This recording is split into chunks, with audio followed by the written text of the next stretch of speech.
আজ আমরা শ্রীনগর থেকে চলে যাব সোনমার্গে। সমুদ্রপৃষ্ঠ থেকে ৯,২০০ ফুট উঁচুতে অবস্থিত সোনমার্গ জেলা গন্ডেরবাল। সূর্যের প্রথম এবং শেষ আভাটি যখন সোনমার্গের মাটিতে পড়ে তখন মাটির রং সোনালি হয়ে ওঠে, তাই এর নাম সোনমার্গ। এখানকার বয়স্ক মানুষেরা বাচ্চাদের শোনান এক সুন্দর রূপকথা। সোনমার্গে আছে এক অজানা কুঁয়ো, যার জলের রঙে সোনমার্গের মাটি হয়েছে সোনালি, তাই এর নাম সোনমার্গ বা সোনামার্গ। আমরা সোনমার্গের ট্যাক্সি স্ট্যান্ডে চলে এসেছি। এখান থেকে ট্যাক্সি ইউনিয়নের ট্যাক্সি নিয়ে আমরা চলে যাব জিরো পয়েন্টে। আপনি এখান থেকে পনি নিয়ে থাজিবাস গ্লেশিয়ারও যেতে পারেন। তবে জিরো পয়েন্ট এবং থাজিবাস গ্লেশিয়ার আপনি যদি দুটোই যেতে চান, তাহলে সোনমার্গের হোটেলে আপনাকে একদিন স্টে করতে হবে।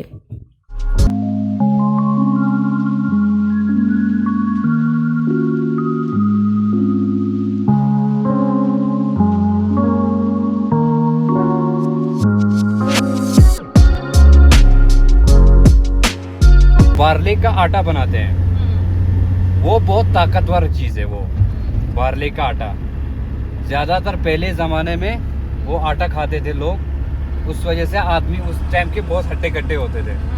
आजकल क्या हम वही चावल खा खा के पूरे ख़त्म है लोग, पूरे प्लास्टिक जैसे बन गए आज के लोग।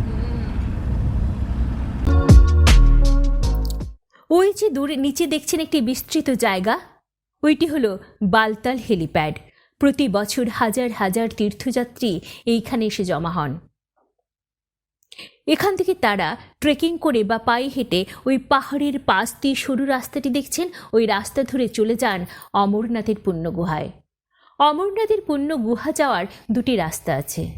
একটি পহেলগাঁও, চন্দনওয়ারি, পিছু টপ, শেষনাগ লেক দিয়ে অমরনাথের পুণ্য গুহা, অন্যটি বালতাল হেলিপ্যাড দিয়ে অমরনাথের পুণ্য গুহা। ওই যে লরিগুলো দেখছেন, ওইগুলো শ্রীনগর থেকে লাদাখে খাবার, ঔষধপত্র, অন্যান্য প্রয়োজনীয় সামগ্রী নিয়ে যাচ্ছে। আর এই যে রাস্তাটি, এটি জজিলা পাস। এটি ওয়ার্ল্ডের অন্যতম ডেঞ্জারাস রুট।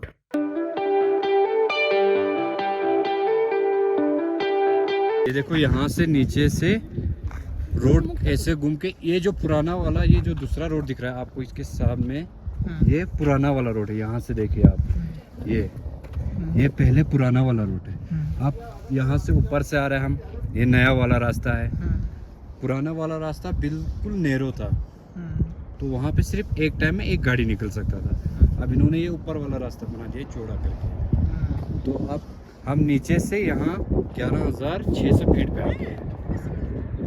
नीचे सोनामर्ग से यहाँ, सोनामर्ग 8,000, अब यहाँ 11,600 फीट। ল্যান্ডস্লাইডিংয়ের ফলে বা উপরের পাহাড়ের বরফ গলে সৃষ্ট জলধারার ফলে এই অঞ্চলের রাস্তা প্রায়ই খারাপ হয়ে যায়। তাই প্রায় সারা বছর ধরেই চলে বিভিন্ন জায়গায় রাস্তা তৈরির কাজ।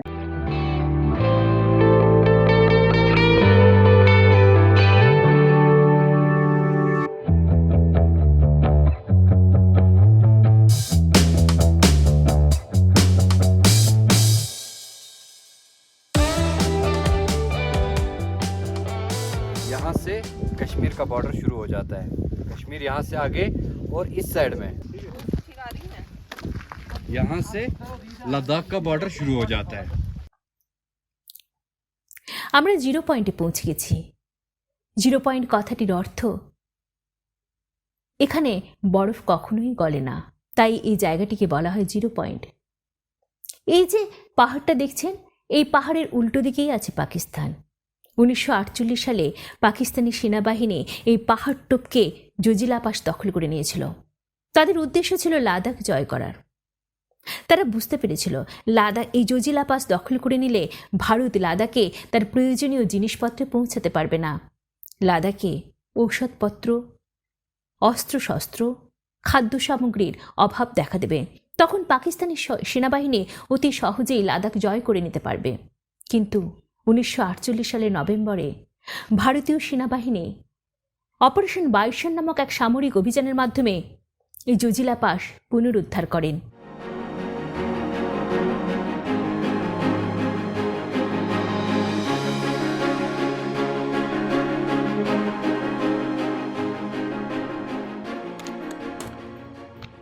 ওই যে দেখছেন ওয়ার মেমোরিয়াল, ওইটি যুদ্ধে নিহত ভারতীয় সেনাদের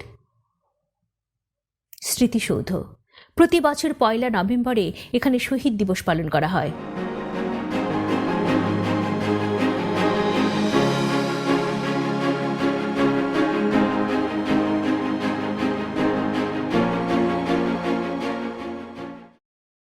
এই যে দেখুন আমাদের পরম শ্রদ্ধেয় মহান ভারতীয় সেনাদের ক্যাম্প।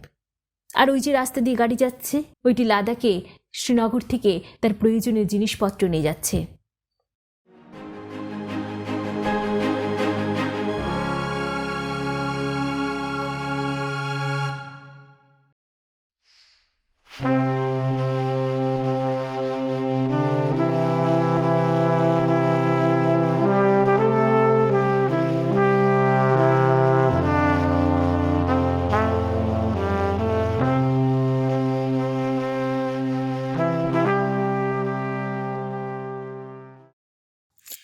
ওই যে ওপরে দেখুন বরফানি বাবা শিব মহাদেবের মন্দির।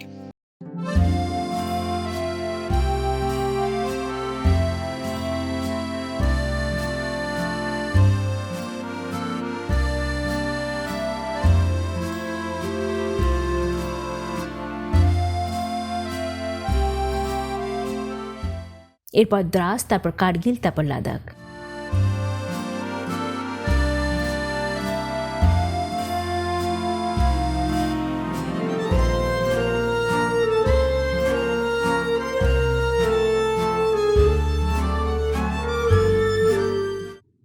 এই যে দেখুন ভারতীয় সেনাদের সৌজন্যে ক্যাফে তৈরি হয়েছে।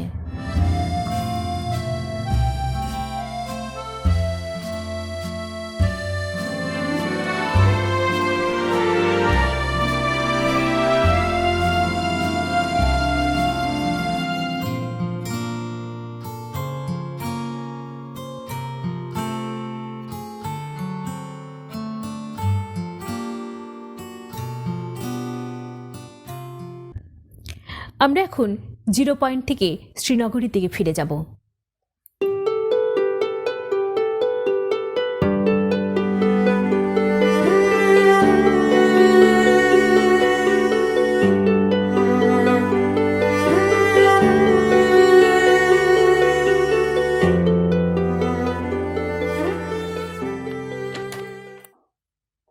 ওই যে দেখছেন দূরে একটি গ্রাম, ওইটি কাশ্মীরের শেষ গ্রাম সরবাল ভিলেজ।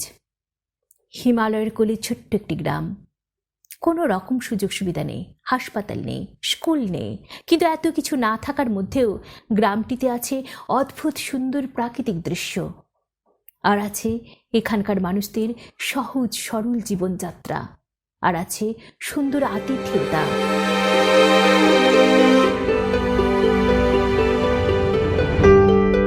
ये अमरनाथ जी का गुफा के ऊपर से आ रहा है, ये झरना बह के यहाँ पे वाटरफॉल बन रहा है। और ये रात में माइनस टेम्परेचर की वजह से पूरा जम रहा है। ये देखिए आप, ये पूरा जमा हुआ है, देखिए पानी बिल्कुल ये पूरा कोरा हुआ है, जमा हुआ है। माइनस टेम्परेचर हो जाता है रात में, यहाँ पे 10-20 माइनस हो जाता है।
আমরা এখন ফিশিং পয়েন্টে পৌঁছে গেছি। আপনারা এখানে আপনাদের পরিবার আত্মীয় স্বজনদের নিয়ে 1-1.5 ঘন্টা সুন্দর সময় কাটাতেই পারেন।